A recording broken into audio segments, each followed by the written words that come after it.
beeraha Soomaaliland oo safar hawlo shaqo ah ku soo gaaray magaalada Burco ee xarunta gobolka Togdheer ayaa waxa uu kormeer ku tegay beer ku taala magaalada Burco ee xarunta gobolka Togdheer oo maalgashi ku sameeyeen muwaadiniin reer Soomaaliland ah. beertan wasiirku ku tegay kormeerka oo ay ka soo go'do qudaarta noocyadeeda kala duwan ayaa waxaa tacab badan geliyay isla markaana horumar ballaaran ka sameeyay iskaashatada Maandeeq. Mustafa Kiliyo ku hadlaya afka iskaashatada Maandeeq ayaa ka warramay waxyaabaha kala duwan ay soo saarto beertaasi. wasiir waa ku soo dhaweynaa, aad baan kugu mahadnaqaynaa fursadda qaaliga ah ee aad ku booqanayso gobolka iyo wax soo saarkiisa. beertu waxay ka kooban tahay waa 40 hektar, 8 hektar baa imika fully drip irrigation ah, 6 hektar oo kalena imikaanu gacanta ku haynaa. ceelkii riiga ahaa baa ka qodan oo 175 qodan. waxa beeran oo imika sanad beeraa 2700 oo liin macaan ah, 1500 oo liintii dhanaanayda. cash cropka kale iyana waa bishaasku ka mid yahay. waxa runtii ay caan ku tahay bahalka imika hortaada yaalla oo runtii dhadhankiisa dee aad idinku ka markhaati ahaydeen.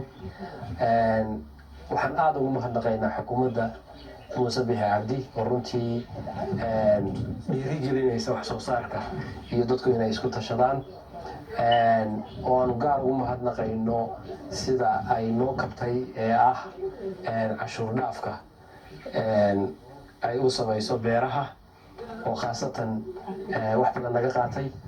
waxaan iyana u mahadnaqaynaa isuduwaha oo isuduwa guray iyo tiimkiisa oo runtii aad iyo aad gobolka uga shaqaynaya firfircoon. aad baan ugu mahadnaqaynaa. isuduwaha wasaaradda beeraha ee gobolka Togdheer Maxamed Cabdi Maxamuud Guray ayaa tilmaamay in muddooyinkii ugu dambeeyay muwaadiniin reer Soomaaliland ah ay dhinaca beeraha ka sameeyeen horumar ballaaran. mudane wasiir, halkan ay joognaa horta maanta waxaa weeye beertii iskaashatada Maandeeq oo ay leeyihiin niman kale ilmo kale magaalada Burcana u jirta 7 kiiloomitir dhinaca koonfureed. waxay ka mid yihiin kunka beerada beerbiyooda isla markaana waa kuwa cadcad oo muddo yar jiray. waantaynu soo dhex marnay aad usii lugeynaysay. wixii suurtagala kuwa kalena waynu tegi doonaa iyo beer oo waad arki doonta haddii alla yidhaa. idinkana waxaan idiin sheegaynaa wasiirku soo ka mid ahaa waftigii madaxweynaha jamhuuriyadda Soomaaliland mudan Muuse Biixi Cabdi inuu ka soo haray oo yidhi shaqadaydii wasaaradda iyo beeradeedii baan eegayaa. saakan xafiiska nagula shirayay iminkana aan beeri ku dhex jirno.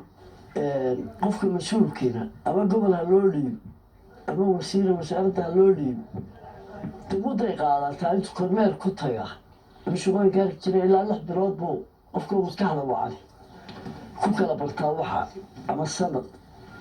marka runtii dee waad arkaysaa wuxuu kaloo sameeyey halkii markuu la wareegay markiiba wuxuu sameeyey inuu wax badan urursado oo aqoonyahanadii dalka kuwa wasaaraddu ma isugu yeedho oo xarunta ka dhacaan oo uu dhegaysto oo ay soo dhowrsho fadhiyaan soo saaraan aqoontii oo buugna laga sameeyey gobollada u qaybin. wasiirka wasaaradda horumarinta beeraha Soomaaliland Cabdiqaadir Iimaan ayaa ku bogaadiyay iskaashatada Maandeeq horumarkan ballaaran ay ka sameeyeen wax soo saarka dalagga beeraha isla markaana ballan qaaday inay garab taagan tahay wasaaradda beeraha Soomaaliland.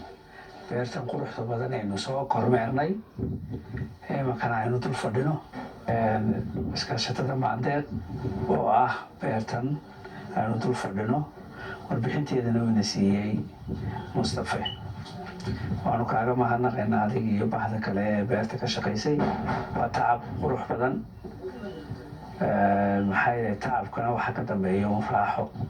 tacabka inaynu ku wadno dhulkii beerno ayaynu soo jeednaa. xukuumadda siyaasadda xukuumadda Muuse Biixi Cabdi iyo siyaasadda uu ku hagayo beeraha waa koow way ka tahay sanadkan wax soo saarku inaynu koow ka dhigno. geesta kale wasiirka wasaaradda horumarinta beeraha Soomaaliland ayaa kulan la qaatay mas'uuliyiinta iyo shaqaalaha kala duwan ee wasaaradda beeraha ee gobolka Togdheer kulankaasoo daaranaa isbarasho iyo sidii loo dardargelin lahaa shaqada wasaaradda beeruhu ay ka hayso gobolka Togdheer.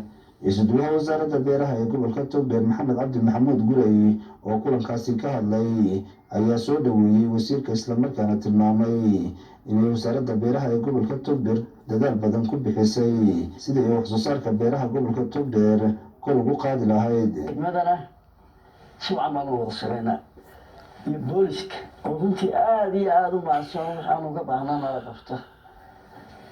Assalaamu calaykum warahmatullaahi wabarakaatuh. wasiirka horumarinta beeraha Somaliland Cabdiqaadir Iimaan ayaa tilmaamay in wasaaradda beeraha Somaliland ay awoodda saari doonto kor u qaadida iyo wax soo saarka beeraha.